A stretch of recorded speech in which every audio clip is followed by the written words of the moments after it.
Case not closed. A citizen review board may look into an officer-involved shooting years after it happened.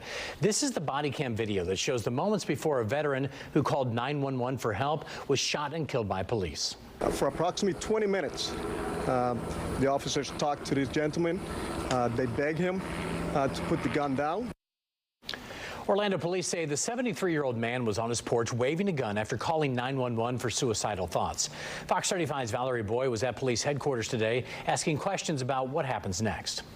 A citizens review board wants 911 calls, home surveillance, as well as information on officer training after a veteran who called a crisis intervention line was shot and killed by police right outside his Orlando home. Don't do it. No, you're going to get shot. This is the heartbreaking moment investigators say 73-year-old William Sellers was shot and killed in his walker by police. And then there's people here with long guns and armor and task force, you know, pointing at him, shouting at him, and it just got worse. Sellers' partner and caregiver Angela Sheridan says the Navy veteran originally called the VA suicide hotline for help, warning if the police showed up, there would be bloodshed.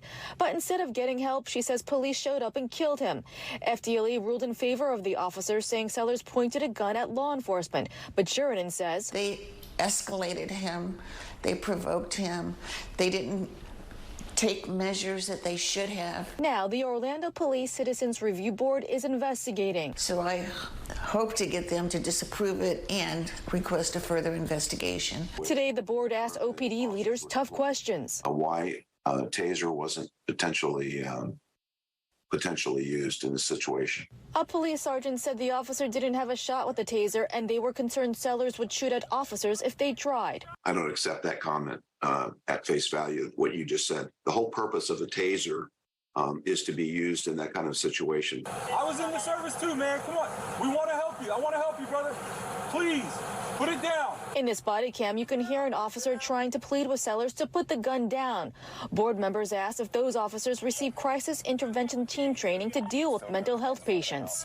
All officers go through training to help them deal with people who are in a mental health crisis. They're just not all certified. They need more training. They need to be careful. They need not to pull that trigger.